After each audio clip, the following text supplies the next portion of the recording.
What's up, you guys? Welcome back to my channel. If you're new here, my name is Mackie and I hope you're all having a great day today. As you can see, we are back in the garage and I guess all my videos just take place here now. I think it's just kind of fun out here in the haunted garage. Sometimes stuff happens, so you never really know what you're gonna get out here.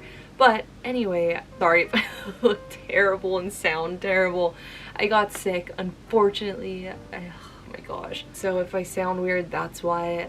Also, before the video begins, I want to say that I completed 365 days, 1 full year straight, going in the ocean, surfing every single day for 1 year. It's absolutely insane to me. This has been a goal of mine since I was like 12 years old, and I never thought I would achieve it, ever. I set it as my New Year's resolution like 4 times before, I just never did it. But at the oh, here comes the kitty. Hi, come here. Come here, pretty kitty. Oh, come here, right here. Let's see if the camera can see you. Come here, sweet man. Being lifted, but here he is, the stray kitty. That's mine now. Okay, you sit right there. Good boy. At the very beginning of quarantine last March, I got furloughed from my job, and so I was like bummed because I'm like, what am I gonna do? I have no money. This was before I started social media and everything. So I was like, what am I going to do? But then I realized, I was like, oh cool, actually I get to surf every single day. So that's fun. So I started going every single day. Even before that, every day I wouldn't work, I would still go, and sometimes before work. So it was almost every day that I'd go anyway. But when I got laid off, I was like, okay, cool, I'm just gonna go every single day because why not? After a week or so, I'm like, I'm just gonna see how long I can go, if I can make it surf every single day through quarantine. And I thought it was just gonna be like 1 to 2 months tops, but clearly it wasn't.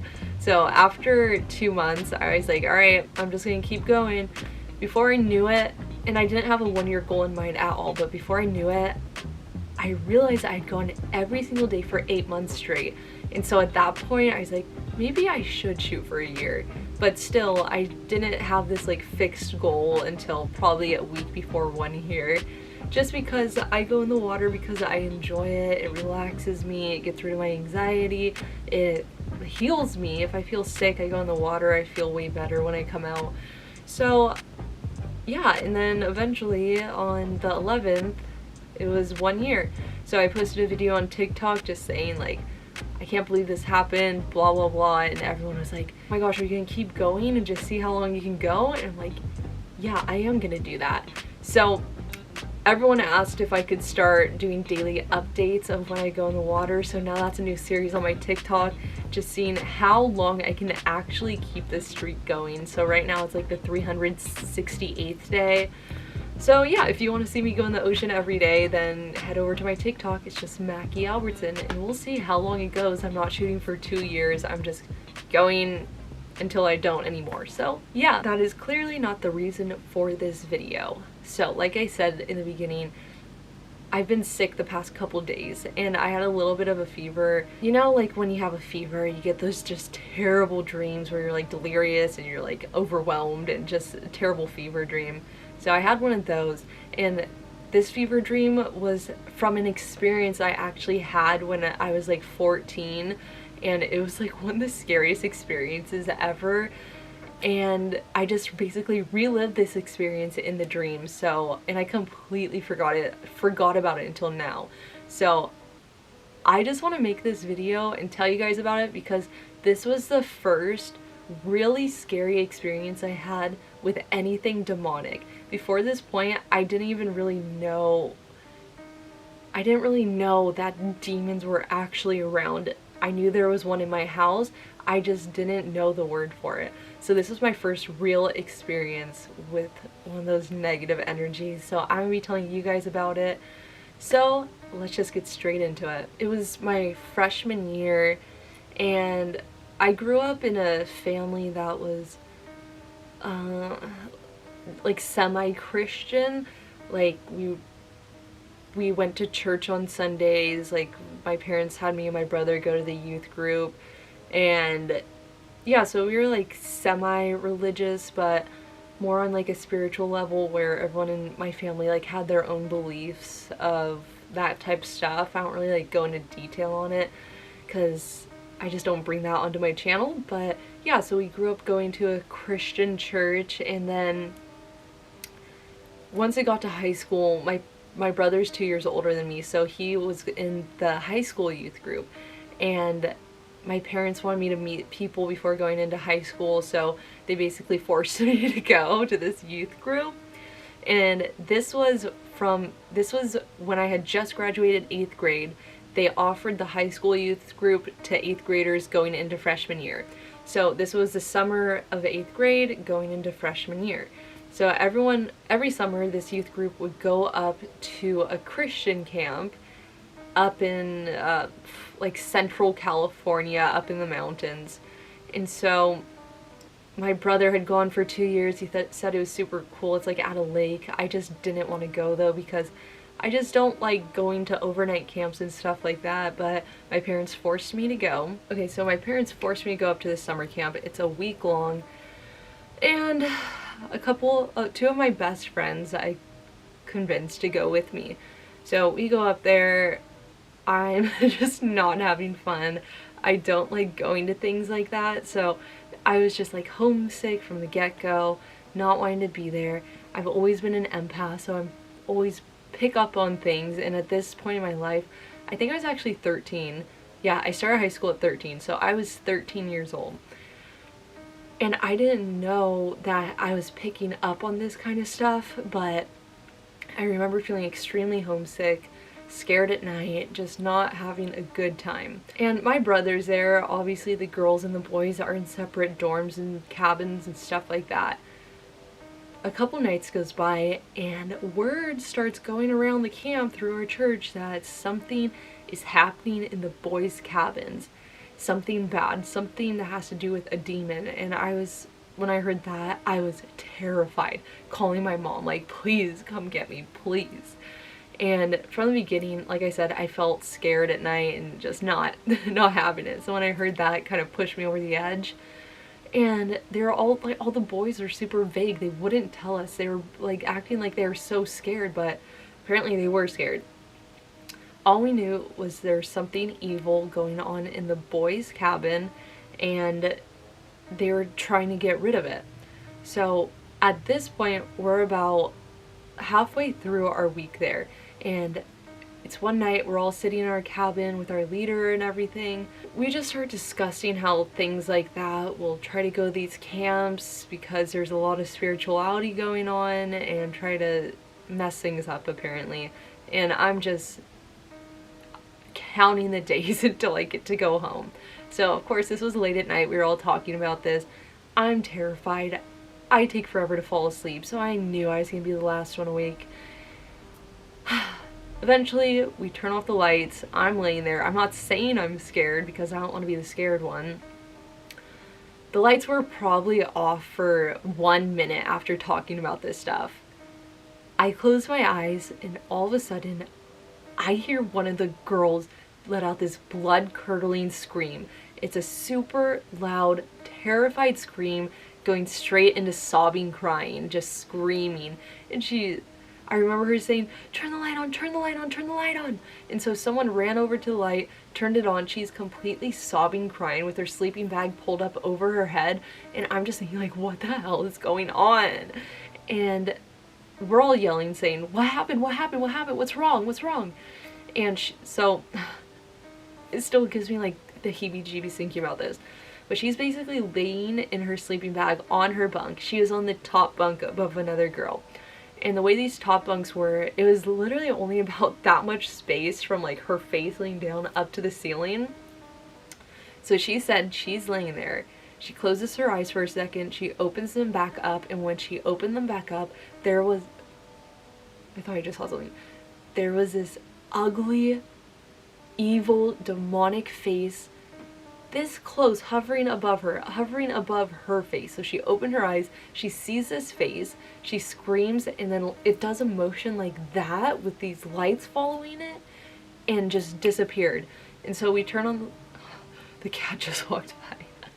So we turn on the lights, and obviously nothing's there. She's hysterical for like 15 minutes, just saying she saw this face hovering above her, just an evil face. And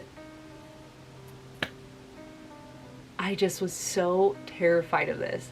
So terrified of this. I just remember all of us sitting there for a while, and I think they like prayed or something. I can't really remember because I was so scared in that moment. But about 15 to 20 minutes later, she calms down and we all decide to sleep with the lights on that night. Everyone in that cabin, for some reason, I just remember them closing their eyes and going back to sleep just like that. And I was so upset.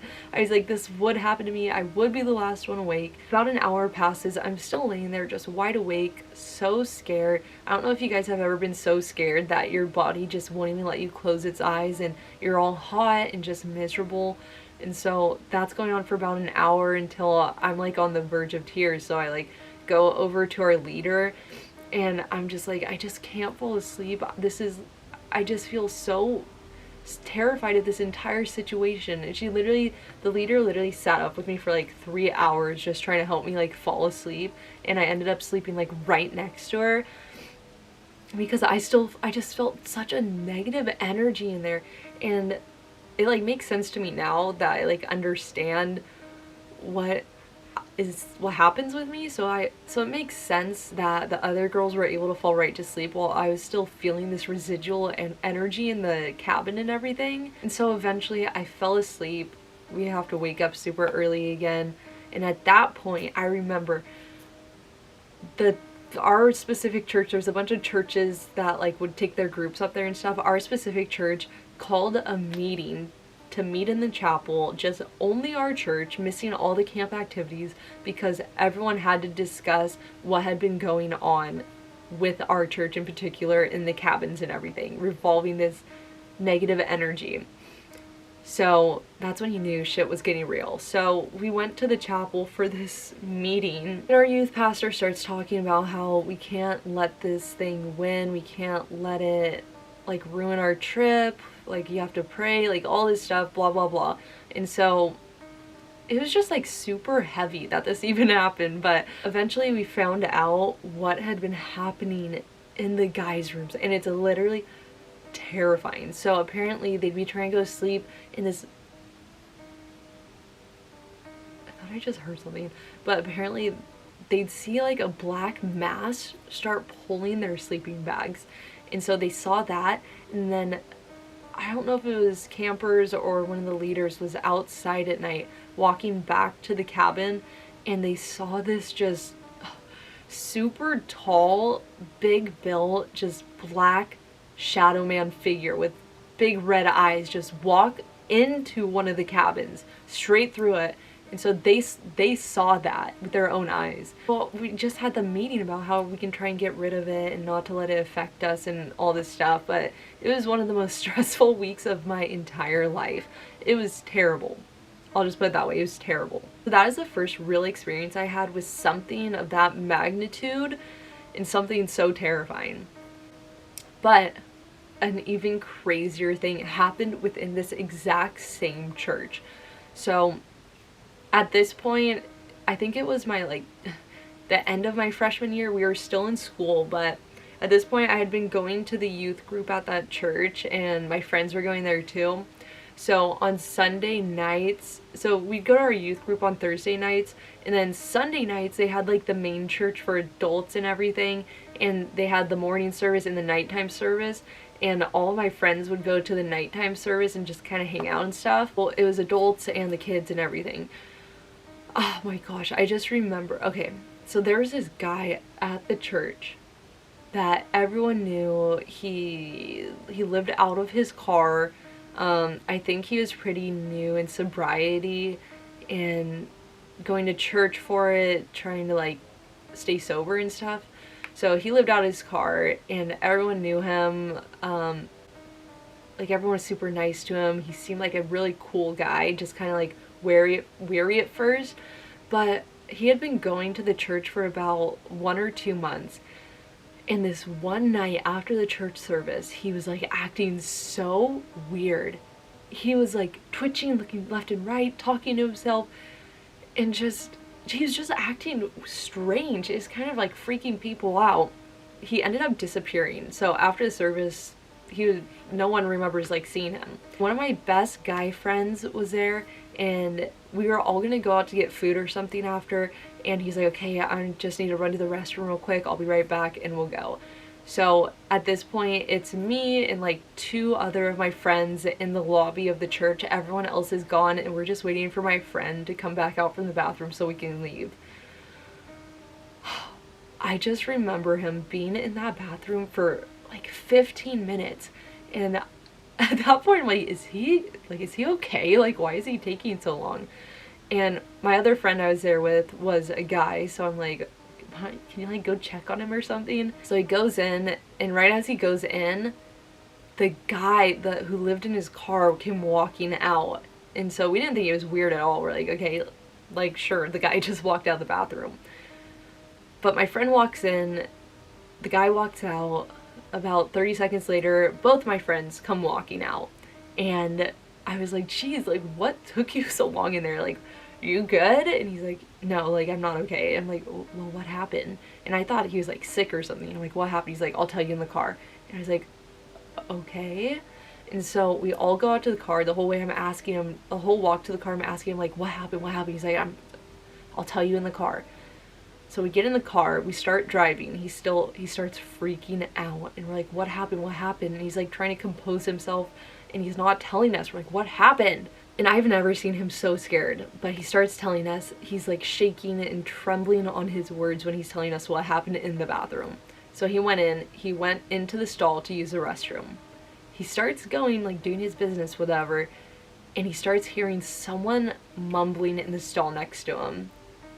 And he's like, alright, this is like kind of weird, but whatever. The person in the stall keeps getting louder and louder and louder. Just eventually he starts basically screaming.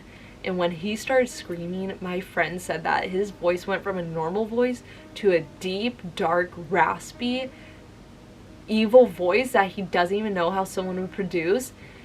And the words he was saying while he was screaming turned into some language he didn't even know what language it was. So the guy in the stall next to him, the voice changes. He starts speaking this weird language, just screaming. He comes out of the bathroom. My friend looks through the stall crack, and it's the guy who lives in his car. And so he's not making a peep. He doesn't want the guy to know that he's in there. He like pulls up his legs so no one can see that he's in there. And this guy's just staring in the mirror with his hands down on the counter, just looking into the mirror, just this deep, evil voice. And eventually we found out he was speaking in tongues. So, and he's just staring at himself in the mirror doing this. And my friend's looking at him through the stall, and he said he swears on everything he saw his face start to change into just this evil, like unnatural looking face in the reflection of the mirror. When the face started to change, he started doing these weird movements, jolting all around, and his head like leaned back like that. And this went on for at least 10 minutes of just this demonic. It was like he was possessed. That's the only way to describe it. It was like he was possessed. And so when I sent my friend in to go get my friend that was stuck in the bathroom, apparently, he opened the door, and apparently the guy snapped out of it just like that, and that's when he walked out. And the whole time he was in there, me and my friend that was standing outside, we thought we heard someone screaming, but we didn't. We thought it was outside because there's a little homeless camp that's like outside the church. So we thought it was just them screaming out there, but it was this guy inside the stall. So that's everything my friend told me for then, but he was shaking. We had to sit in the car for an hour parked in front of my house just talking about it. So the next week we all go back to church, and the guy is there again, but he seems like he's completely normal. So my friend goes up to one of the youth leaders and was like, this weird experience happened. And the leader literally says to him, oh yeah, that guy has got a demon in him. And we all just looked at each other like, what do you mean he's got a demon in him? And he's like, that's one of the reasons he's come to this church. He's trying to help get rid of this demon that's been living inside of his body. And at this point, we're all shook. We like didn't even know this was like a thing at that point. And every time I saw this guy, I just got the worst feeling. I was scared to look at him, and I don't even know why, because I'm usually so friendly to literally every single person, no matter who you are. So I just didn't understand why I was getting this super negative, scary energy off of this guy. And well, it turns out that he had this demon living inside of him that he was trying to get rid of. Eventually, he keeps going to the church. I don't know what happened, but they ended up getting the demon out of him, and he was completely normal. Let me tell you guys, he turned his life around. He got a brand new car. He's doing great. He's so normal now. It's like insane. Like when I first met this guy, he like could barely even talk. Like he couldn't even look at someone. And it was just a weird vibe. It was like a body on autopilot. It was the strangest thing I've ever seen, but he got better. I still see him down at the beach sometimes. I'm like, hey, what's up? He's like, oh, like, how are you? So he's like 100% like fine now. But it was just, I had never seen anything like that stuff until I started going to that church, and just crazy things like that would happen. And it's just so, it's like so unsettling to me. But long story short, those are the fever dreams I was having about those exact experiences, and it was actually terrible all night long. So I hope I don't have those dreams again tonight. I just wanted to come on here and share that story with you guys, because that really started like implanting that negative things are out there as well as good things. But anyway, I hope you guys did enjoy this video. If you have any stories from church or any camps or anything like that, please send them to me. You can email them to me at mackiealbertson21@gmail.com or DM me on Instagram just at Mackie Albertson. And if you're new here, don't forget to subscribe so you don't miss out on any of my new videos. But other than that, thank you all so much for watching, and I will catch you on the next one. Peace.